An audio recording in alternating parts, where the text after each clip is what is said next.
지난주에 우리는 베드로와 요한이 40년간 성전 미문에 앉은 안진뱅이를 고치는 놀라운 장면을 보았습니다.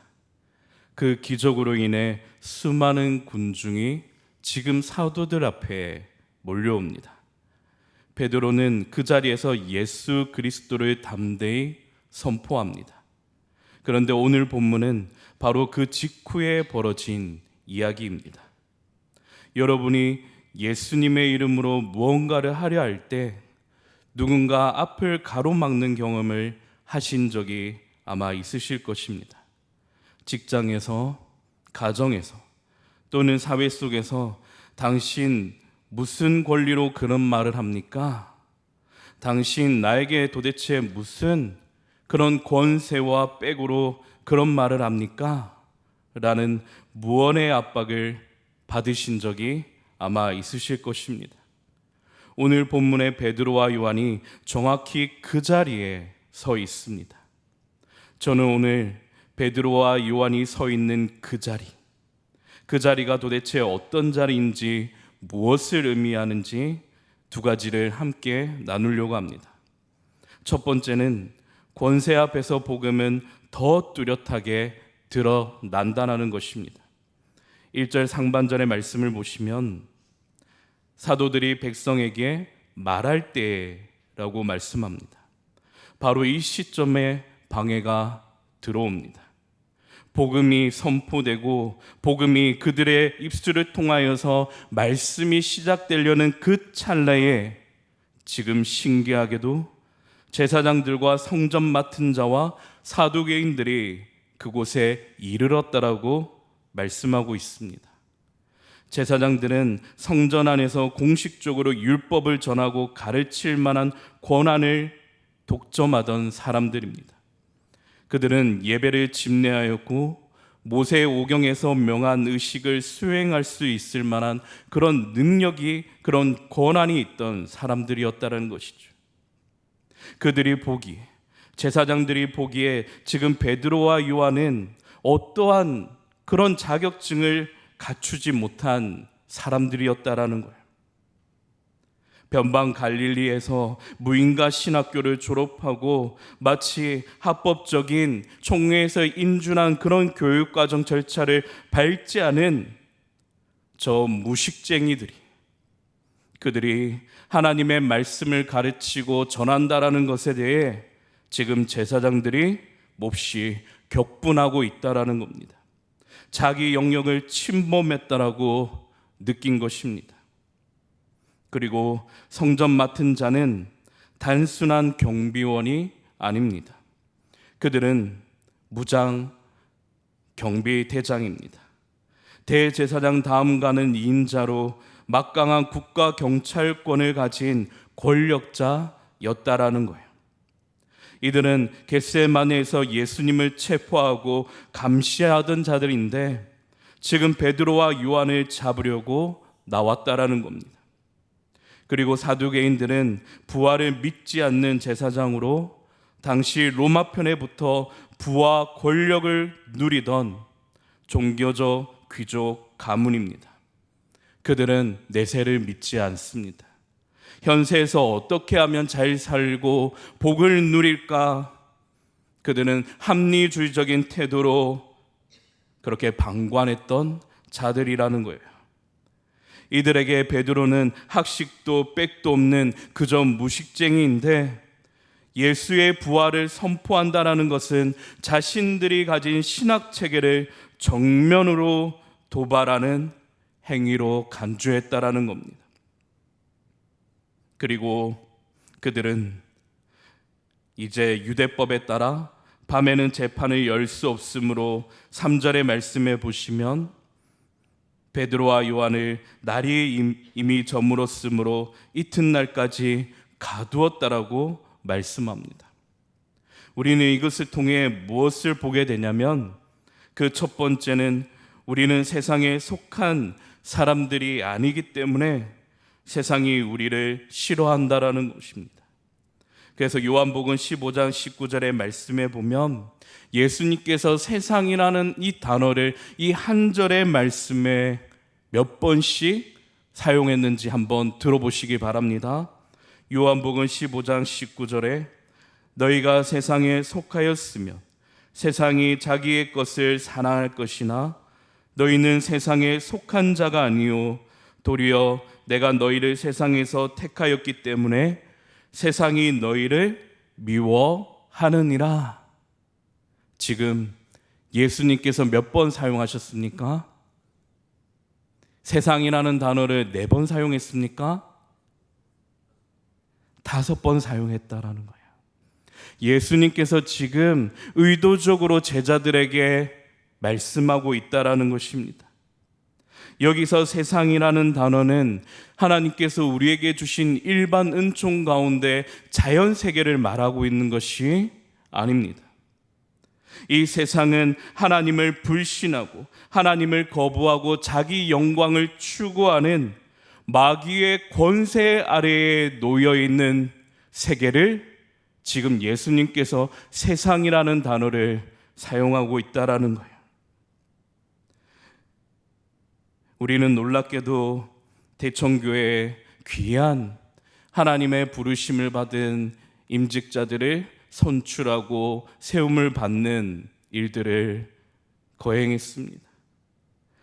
교회 안에 이런 새로운 직분자를 세움 받는다는 것, 너무나도 귀한 일이라는 것입니다. 그런데 때로는 이 마귀나 또한 이 교회를 싫어하는 자들의 입장에서는 마치 이와 같은 일들이 몹시나 붕괴하고 몹시나 그들 가운데서는 싫어할 수 있다라는 것이죠. 실제적으로 교회가 건축을 하고 임직을 세우는 이런 일들 앞에서는 때로는 교회 안에 많은 갈등과 분열이 일어나는 것을 종종 경험하게 되는 것입니다. 그래서 2절의 말씀에 보시면 예수 안에 죽은 자의 부활이 있다고 백성을 가르치고 전함을 그들이 어떻게 좋아했다고 합니까? 싫어했다고 합니까? 싫어해요. 여기서 싫어하다라는 이 단어는 단순한 불쾌감을 드러내는 단어가 아닙니다. 이 단어의 원어적인 의미를 살펴보면 속이 마구마구 부글부글 끓어오르는 것입니다. 몹시 괴로워 붕괴하는 모습이 바로 이 단어에 담겨진 의미라는 거예요. 세상은 본능적으로 복음을 대적하고 복음을 듣기를 싫어하고 복음을 전하는 그 입술을 막아 세우려고 합니다. 거부하려고 합니다. 교회를 위해 헌신하고 충성할 그 헌신자들을 향해 끊임없이 갈등과 분쟁과 분열을 일으키는 그 어둠의 세력이 있다라고 성경은 분명하게 말씀하고 있는 것입니다. 동시에 오늘날 우리는 오늘 본문을 통해 무엇을 깨닫냐면 복음을 막으려는 인간의 끊임없는 시도와 사단의 관계는 언제나 한계에 부딪힌다는 겁니다.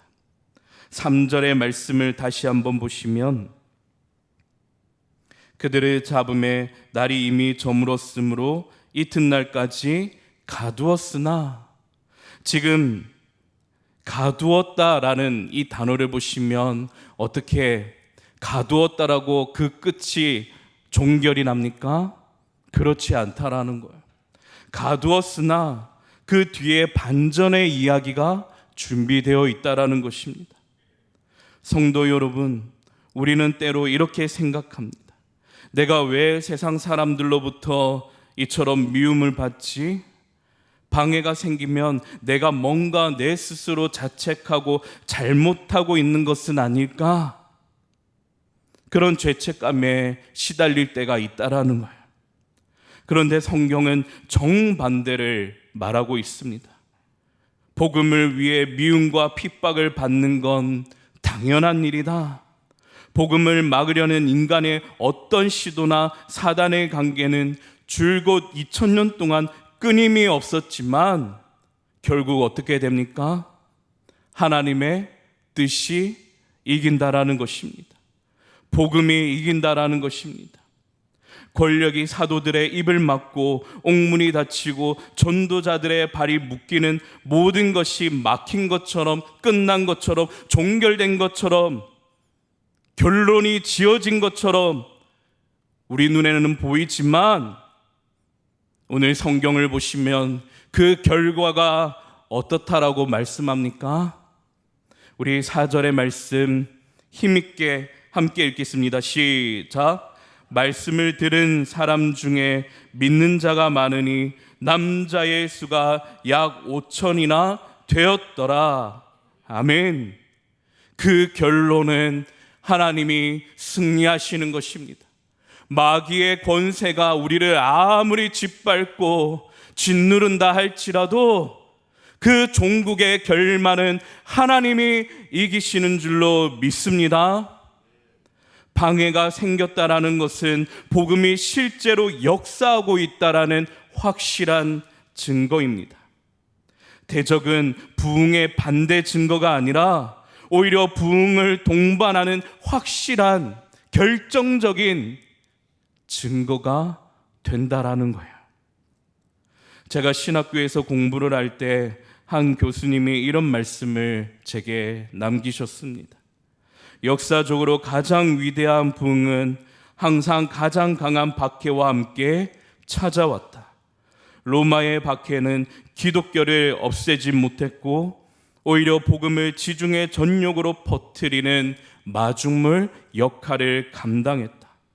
순교자의 피가 교회의 씨앗이 된다라는 터툴리안의 고백이 이것을 역사로 증명한다. 베드로와 요한은 감옥에 갇혀 손발이 묶였지만 말씀은 전혀 묶이거나 매이지 않았다라는 거예요. 나중에 바울도 감옥에서 이렇게 고백합니다. 디모데후서 2장 9절에 복음으로 말미암아 내가 죄인과 같이 매이는 데까지 고난을 받았으나 하나님의 말씀은 매이지 아니하니라. 성도 여러분, 우리가 복음 전할 때 당장 좋은 결과를 얻으려고 너무 마음 두거나 좋은 결과를 당장 얻지 못했다라고 신망할 필요가 없습니다. 예배를 보이지 않는 세력이 방해하고 있다라는 거예요. 예배를 보이는 그런 세력들이 방해하고 있다라는 것입니다. 성교의 문이 보이지 않는 세력으로 혹은 보이는 세력으로 성교의 문이 닫히고 방해하고 있는 세력이 있다라는 것입니다. 그러나 우리가 기억해야 될 것은 우리의 역할은 충성스럽게 하나님이 맡겨주신 자리에서 묵묵히 복음의 씨앗을 뿌리는 것입니다.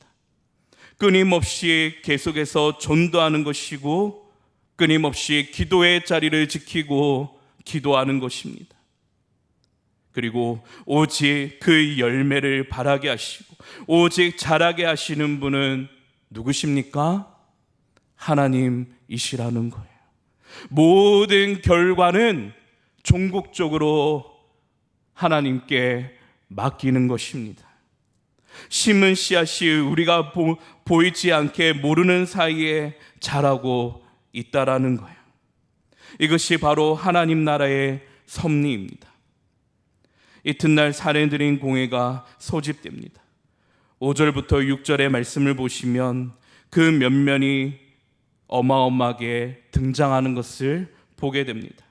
관리들, 장로들, 서기관들, 대제사장 안나스, 가야바, 요한, 알렉산더, 그리고 대제사장의 문중이 그 자리에 참여했다라고 말씀합니다. 사랑하는 성도 여러분, 지금 5절과 6절에 기록된 이 나열된 인물들은 평상시에 사내들인 공회가 열렸을 때 한자리에 잘 모이지 않던, 의견이 하나 되지 못했던, 서로 욱신각신했던 세력들이었어요. 그러나 그들이 어떻게 이 한자리에 모일 수 있게 된 것입니까? 악한 자들 또한 악을 도모하기 위해, 힘을 합체하기 위해 그렇게 악한 자들도 한자리에 모였다라는 것입니다. 산헤드린이란 71인으로 구성된 이스라엘 최고 의결 사법기관입니다. 예수님을 십자가형으로 선고한 바로 그 기관이 이제 베드로와 요한을 중앙에 세워놓고 묻습니다. 7절에 보시면 너희가 무슨 권세와 누구의 이름으로 이 일을 행하였느냐? 여기서 권세라는 단어는 헬라어로 엑수시아라는 단어인데 이것은 단순한 힘이 아닙니다. 위임된 합법적인 권위를 말할 때 이 엑수시아라는 단어를 사용합니다. 공회가 지금 묻고 있는 것은 어디서 그 자격증을 너희가 취득하게 되었느냐? 너희가 이런 능력을, 너희가 이런 권세를 제공한 그 출처가, 그 공식력이 있는 곳이 도대체 어디냐? 라고 묻고 있는 것입니다. 그때 베드로가 대답합니다. 오늘 설교의 8절이 바로 그 핵심입니다. 8절의 말씀해 보시면 이에 베드로가 성령이 충만하여 이르되 라고 말씀합니다. 여기서 헬라어를 직역하면 이 문장은 능동태가 아니라 수동태가 쓰였는데 바로 베드로가 스스로 성령이 충만해진 상태가 아니라는 거예요. 성령께서 그를 복음을 전할 수 있는 발로, 복음을 전할 수 있는 입술로, 담대함으로 선포할 수 있도록 성령님께서 그를 충만하게 하셨다라고 말씀하고 있는 것입니다. 베드로에게 임한 권세의 출처는 처음부터 이 땅이 아니었다라는 거예요. 하늘로부터 하나님께서 그에게 위임한 하나님 나라의 능력과 권세로 그가 담대하게 복음을 선포할 수 있게 되었다라는 것입니다. 베드로는 불과 몇 달 전 계집종 앞에서도 나는 주님을 모른다 부인하며 떨던 겁쟁이였어요. 그런데 지금 예수님을 십자가에 보낸 그 장본인들 앞에서 그는 전혀 떨지 않고 당당히 서 있는 것입니다. 이것은 한 개인의 담력에서 나온 것이 아닙니다. 그 사람의 성향이나 성질이나 기질이나 그 사람의 의지력을 짜내어서 나온 것이 아닙니다. 오직 성령입니다.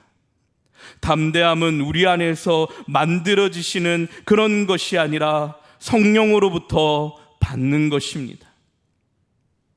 하나님이 우리 가운데 주시지 않으면 우리는 아무것도 받을 수 없습니다. 이곳에 하나님이 여러분 각 사람을 예배당까지 여러분의 걸음을 인도하지 아니하시면 여러분들이 하나님 앞에 예배 드릴 수가 없다라는 거예요. 하나님이 여러분에게 생명을 주시지 아니하시고 여러분에게 하나님이 축복을 주지 아니하시면 여러분은 아무것도 받을 수 없다라는 것입니다. 오직 성령님께서 우리에게 은혜로 주셔야지만 우리가 모든 것을 넉넉히 감당하는 줄로 믿으시길 바랍니다. 우리의 신앙의 여정이 이와 같습니다. 능동태가 아니라 바로 베드로에게 임한 성령이 임한 수동태와 같다라는 거예요. 오늘 여러분이 직장에서, 가정에서 혹은 학교에서 신앙 때문에 압박을 받을 때 여러분들에게 필요한 것이 무엇인지 아십니까? 은과 금이 아닙니다. 여러분에게 정말 필요한 것은 세상이 말하는 그런 가치 따위에 보이는 것에 붙잡히는 것에 은과 금이 아닙니다. 여러분에게 있어야 될 가장 중요한 것은 바로 성령 충만입니다. 이 성령 충만은 나 스스로 수련해서 더 강한 은지를 만들어내는 것이 결코 아닙니다. 오직 하나님께서 말씀과 기도로 준비하며 하나님의 은혜를 간절히 구하고 사모하는 자에게 부어주시는 한량없는 은총이 바로 성령 충만인 것입니다. 사랑하는 모든 성도 여러분, 여러분들이 왜 이 예배 자리에 나와 계십니까? 여러분들의 기도의 1순위는 도대체 무엇입니까? 하나님이 왜 여러분들에게 그와 같은 귀한 직분을 주셨습니까? 우리가 구해야 될, 기도해야 될 그 첫 번째가 바로 성령 충만한 은혜인 줄로 믿으시길 바랍니다. 그래서 예수님 또한 이와 같은 일들이 벌어질 줄 아시고 제자들에게 약속하셨어요. 누가복음 12장 11절로 12절에 관원과 권세자들 앞에 끌려갈 때에 어떻게 말할까 염려하지 말라. 마땅히 할 말을 성령이 곧 그때 너희에게 가르치시리라. 마땅히 할 말을 성령님께서 우리의 각 사람의 입술에 넣어주시는 줄로 믿으시길 바랍니다. 오늘 본문을 통해 베드로와 요한이 머문 그 자리는 버림받은 돌이 머릿돌이 되는 자리입니다. 베드로는 9절에서 공회의 질문을 역이용합니다. 9절에 보시면 만일 병자에게 행한 착한 일에 대하여 이 사람이 어떻게 구원을 받았냐고 오늘 우리에게 질문한다면 이 안진뱅이가 나은 것이 지금 제사장들과 공회에 모인 그들의 눈에 비친 모습들은 착한 행실로, 착한 선행으로 말미암아 이와 같은 기적을 경험했다라고 보고 있는 것입니다. 사랑하는 성도 여러분, 우리가 착한 일을 많이 해서 구원을 받았고 착한 일을 열심히 해서 하나님의 놀라운 기적을 경험했습니까? 지금 그것을 말하고 있는 게 아니라는 거예요. 그들의 시선에서는 이런 착한 선행과 인과응보적인 신학적인 태도로 지금 40년간 안진뱅이가 고침받았다라고 그들은 보고 있다라는 겁니다. 그러나 성도 여러분, 오늘 10절의 말씀을 보시면 분명하게 베드로가 선언합니다.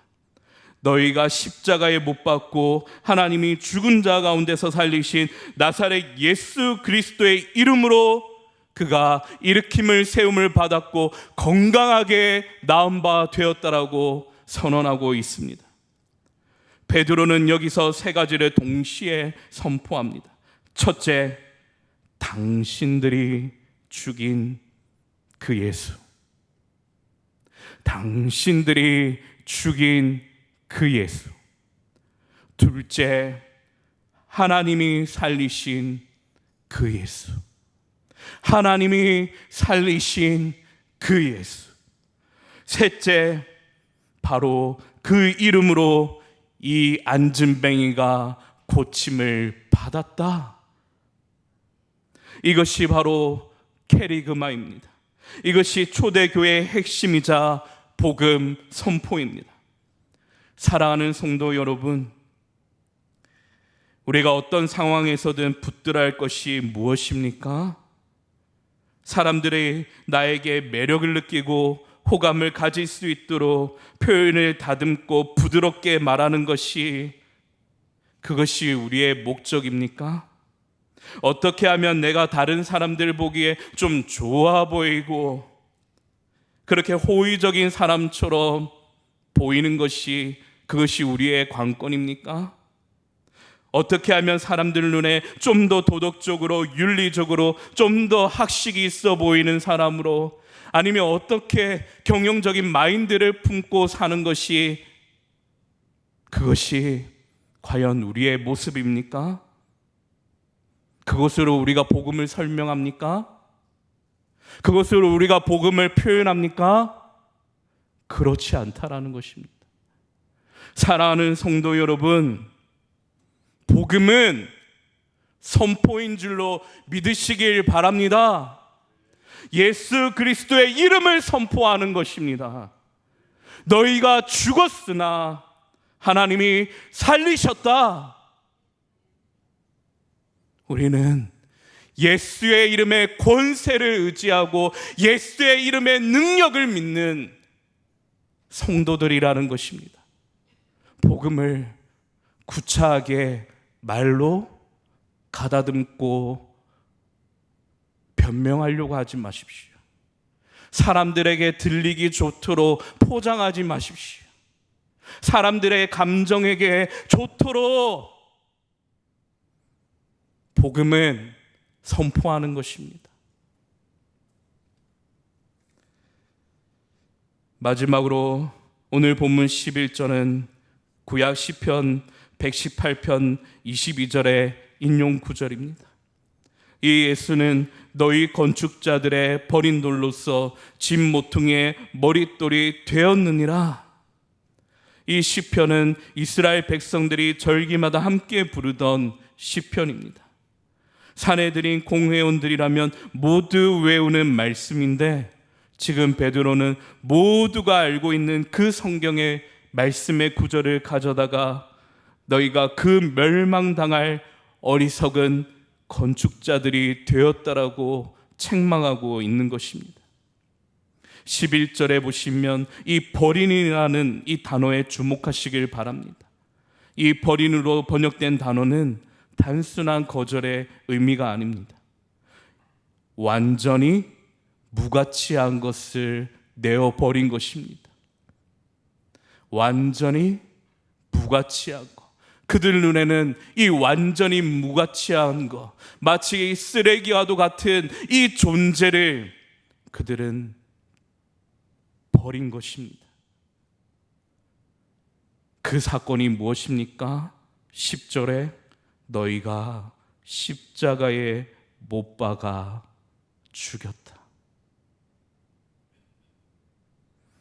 너희가 무가치하게 여긴 그 쓰레기와도 같은 그 존재가 바로 예수 그리스도시라고, 십자가에 못 박았다라고. 계속해서 11절에 보시면 이 머릿돌이라는 단어는 건물의 두 벽이 만나는 자리에 놓이는 돌로 건물 전체의 방향과 수평을 결정합니다. 지금 베드로는 완전히 버림받은 자가 모든 것을 붙드는 자리에 놓였음을 담대히 선언하고 있습니다. 성도 여러분, 이 역전의 복음을 오늘 들으시고 믿으시길 축복합니다. 세상이 무가치한 것으로 쓰레기로 버린 것을 하나님이 가장 중요한 그 자리에 놓으셨습니다. 예수님은 당시 종교 지도자들이 쓸모없다라고 판단해 내던진 돌이었어요. 그러나 하나님은 독생자 예수님을 모든 구원의 건물을 지탱하는 가장자리, 머릿돌로 세우셨습니다. 이것이 십자가와 부활의 의미입니다. 사랑하는 성도 여러분, 우리 각자의 인생에서 예수 그리스도를 여러분은 지금 머릿돌로 삼고 계십니까? 아니면 여전히 예수님의 가치를, 복음을 홀대하던 자들처럼 마냥 쓰레기처럼 버리고 계시지는 않습니까? 주님이 오늘 우리 모든 대청의 성도님들에게 물으십니다. 성도님들의 그 마음의 삶의 가장자리에, 그 기초에 지금 누가 계시냐고 지금 우리에게 말씀을 통해 물으십니다. 예수님의 방향대로 내 삶의 방향을 정해야 됩니다. 예수님의 기준으로 내 삶의 수평을 맞춰야 됩니다. 어떤 권세가 우리의 앞길을 막을지라도, 어떤 환경이 우리 앞을 가로막아도 결코 무너지거나 흔들리지 않는 유일한 이유는 완전하신 예수 그리스도께서 지금 내 마음 보좌 가운데 내 삶의 중심 가장자리에 기초석으로 계시는 줄로 믿으시길 바랍니다. 예수님만이 우리의 반석이시고 요새이시며 산성이신 줄로 믿으시길 바랍니다. 사랑하는 성도 여러분, 베드로와 요한은 당시 최고 권력 앞에 섰습니다. 그들에게는 세상적인 배경도 학벌도 지위도 없지만 그들에게 가장 중요한 두 가지가 있습니다. 바로 성령의 충만함, 바로 나사렛 예수 그리스도의 이름을 붙들고 있는 것입니다. 그들은 그것으로 충분했습니다. 그들은 그것으로 자족하고 만족하고 행복했습니다. 오늘 우리 대청의 가족들도 이 세상을 살아가면서 평생 어떤 압박과 막힘 앞에서도 여러분들이 제1순위로 구해야 될 것은 성령 충만함인 것이고, 그리고 나사렛 예수 그리스도의 이름을 붙들고 그 자리에서 일어나는 것인 줄 믿으시길 바랍니다. 사랑하는 우리 대청의 모든 가족들이 한 주 동안 눈에 보이는 세력 또는 눈에 보이지 않는 이런 방해하는 영적 세력과의 싸움에서 낙심치 않고 나사렛 예수 그리스도의 이름으로 붙들고 승리하는 우리 대청의 모든 가족들이 되시길 축복합니다.